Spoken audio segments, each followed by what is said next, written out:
Mallet Hall, a residence hall on campus. Photo courtesy of Sam Shirley. Despite the terrors that came with 2020, nothing comes close to some of the spooky UMF stories which resurface during Halloween. Rumors swirl around buildings on campus. Most are about Mallet Hall, Merrill Hall, and Farmington Hall. This Halloween is bound to bring back hidden memories and spirits which reside in them. UMF was founded in 1864 as the state's first public institution of higher education. With such a long history comes many stories, some good, some bad. One of the most common stories comes from the Nordica Auditorium in Merrill Hall. Here, there have always been whispers about Madame Nordica, a famous opera singer from Farmington in the late 1800s, haunting the hall. Bob Sampson, a part-time UMF police officer, can advocate for these hauntings. One night I was conducting a foot patrol at about 3 in the morning. I had a person who was interested in police work shadowing me on my rounds. We were on the first floor of Merrill Hall when we heard a loud scream or screech. It sounded like a crow cawing, but louder, Sampson said. I assumed someone had snuck into the building, so I had that person stand in the hallway so he could see both exits.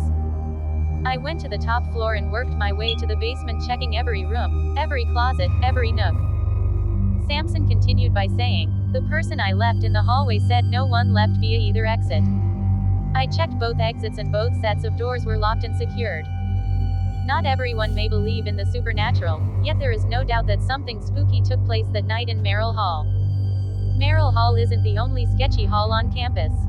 Mallet Hall is notorious for unexplainable phenomena, spooking students every year. Rumor has it that a woman died in the elevator of Mallet.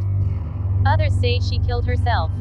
These rumors have led to many interesting nights in Mallet. Casey Bates, a sophomore at UMF, has a story of her own. According to my roommate, I was sleeping one night and I shot up very suddenly. Apparently, I started singing the happy birthday song in a low, eerie whisper, Bates said. When I got to the verse, happy birthday dear blank, I gasped and fell back asleep. Now, maybe the hauntings of Mallet don't have anything to do with this, but don't be surprised if your roommate gets possessed for a few seconds if you live in Mallet. This last story comes from Stone. Unlike the other halls, Stone does not have an historical past, but nonetheless there are some blood-curdling stories. Ilya Arkand, a sophomore at UMF, was a resident in the basement of Stone her freshman year when she and her roommate pulled an all-nighter. At about 3 a.m., we heard a horrible scream coming from the kitchen laundry room down the hall, Arkand said, getting chills about the memory. Of course, we went to check to see if everything was okay. As we investigated, we came to realize that there was nobody around.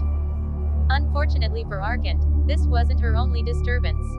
Another time, I went to the vending machine in the laundry room, the same room as the scream. As I walked in, I noticed a group of people in the kitchen from the corner of my eye. When I turned to see who it was, there was nobody there. I ran straight back to my room, said Arkand. She also mentioned that she would constantly hear doors being slammed in the middle of the night, while there were only 4 others living on the floor. These are just a few stories spread throughout the history of UMF. Whether these are ghosts or simple coincidences, they remain intriguing. I think a lot of people experience things that have no explanation, like that screeching I heard. I have no idea what it was, but I know I heard it, Sampson said. With Halloween coming up, it wouldn't be shocking to hear a few more ominous, chilling tales during the spooky season.